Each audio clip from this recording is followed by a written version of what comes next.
Alam niyo ba na ang tilapia ay orihinal na nagmula sa Afrika? Partikular sa Sub-Saharan Africa at sa gitnang silangan.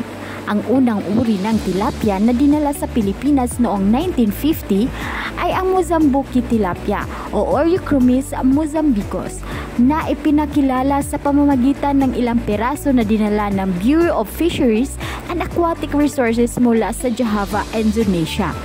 Dahil dito, ang karaniwang pangalang Java tilapia ay ginagamit din upang tumukoy sa Mozambique tilapia.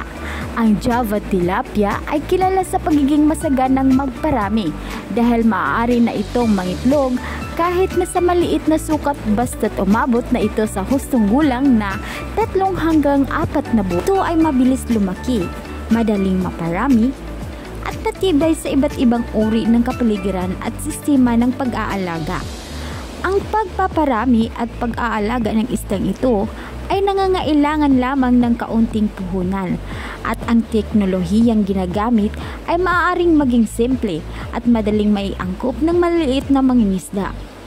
Nakikita rin ng mga mamumuhunan ng kapaki-pakinabang ang pag-aalaga ng tilapia dahil sa mababang puhunan at mahusay na kakayahang kumain sa mga lawa at palaisdaan kung saan may likas na pagkain.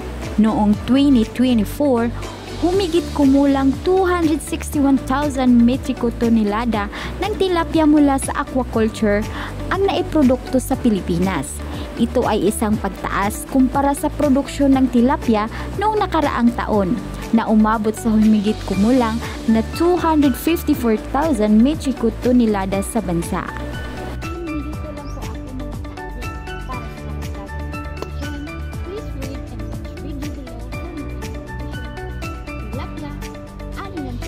Tagumpay ng mga